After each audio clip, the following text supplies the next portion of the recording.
الرئيس محمد مرسي في إيران حرب الكلمات.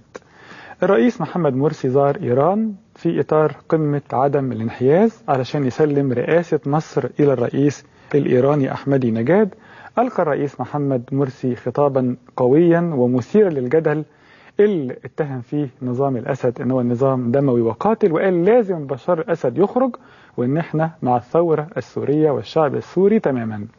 لكن المترجم الرسمي للقناة الأولى التلفزيون الإيراني ترجم كلام غير اللي قاله الرئيس محمد مرسي، وده حديث كتير من وسائل الإعلام من وقت الخطبة حتى الآن. يعني مثلا الرئيس محمد مرسي قال إن شعبي فلسطين وسوريا يناضلان من أجل الحرية. الترجمة اللي قالها إن شعبي فلسطين والبحرين يناضلان من أجل الحرية، شال سوريا وحط مكانها البحرين. لما الرئيس قال إن هو مع انتفاضة الشعب السوري ضد القمع، تمت الترجمة على إن الرئيس بيؤيد نظام الرئيس السوري في مواجهة المؤامرات الخارجية. لما قال برضو عايزين وحدة المعارضة، طلعت الترجمة إن نأمل بقاء النظام السوري اللي عنده شعبية كبيرة. يعني الرئيس مرسي كان بيتكلم في واد، وسيادة المترجم ترجم على مزاجه في سابقة غير موجودة في أي مؤتمر رسمي دولي بهذا القدر وهذه المكانة. ترجم على مزاجه اللي النظام الإيراني عايزه، مش اللي الرئيس المصري قاله. وهذا مشهد من الترجمة. ملت‌های فلسطین، بحرین و دیگر ملت‌ها اکنون واقعاً در حال مبارزه. زي ما شفنا ان الترجمة الإيرانية كانت على مزاج المترجم ومن وراء المترجم، مش اللي قاله الرئيس محمد مرسي. خبراء الترجمة بيقولوا ان في دول كتيرة جدا بتلعب في الترجمة، واشهر الناس اللي بيقولوا الكلام ده الإسرائيليين. مثلا المسرحية الشهيرة لويليام شكسبير اللي هي تاجر البندقية، رواية شكسبير تاجر البندقية فيها اليهودي مرابي يعني بياخد ربا وشرير وسيء، فيها المسيحي طيب وكويس. ترجموها في إسرائيل إن المسيحي هو اللي مرابي وشرير وسيء، وإن اليهودي هو اللي طيب وكويس. عكسوا تماما اللي قاله شكسبير في تاجر البندقية لما ترجموا هذا العمل الكبير إلى اللغة العبرية.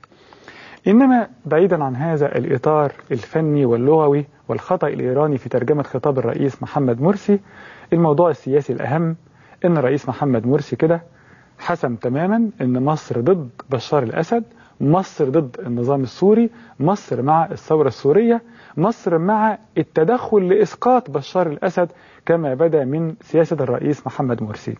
السؤال دلوقتي سؤال مركب، أرجو أن الفريق الرئاسي والمستشارين يفكروا فيما بعد هذا القرار. نمرة واحد، ماذا لو إن حلف الناتو طلع دلوقتي وضرب سوريا قدام الناس؟ حلف الناتو بيضرب في دمشق وحلب وحمص وحماه وغيرها، وأكيد هينسف منشآت كتيرة جدا زي ما حصل في دول سابقة.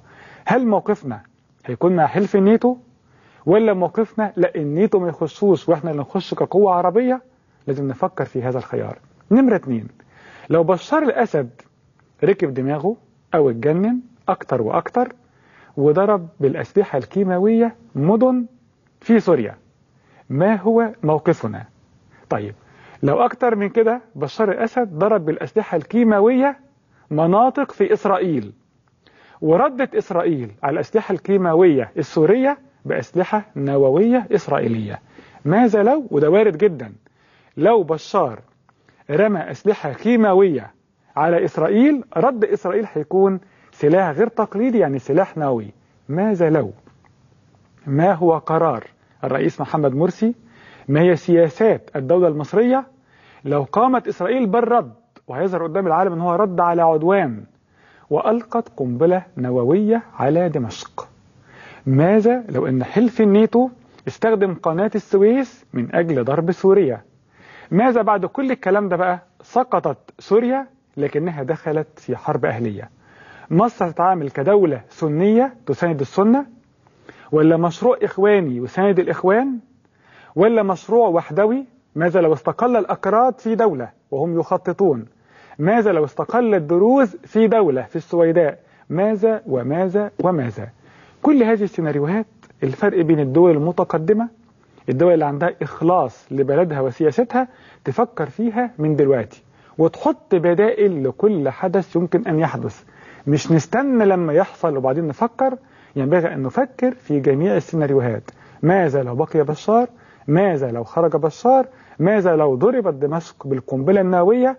ماذا لو اندلعت حرب أهلية في سوريا؟ كيف تتصرف الدولة المصرية أثناء اشتعال سوريا؟ ازيك يا صاحبي؟ من النهاردة هتشوفني كتير اونلاين، علشان بقى عندي DSL من IM، وعن طريق IM اشتغلت في المكان اللي بتمناه، وبقيت اهم واحد في الشغل الجديد بعد الويب سايت اللي عملته للشركة، وبرضه عن طريق IM مش بس خدمة انترنت، دي حياة كاملة هتعيشها واحلام كتير هتحققها. ما تخليش الغربة تنسيك الايام الحلوة. IM، حياتك اونلاين.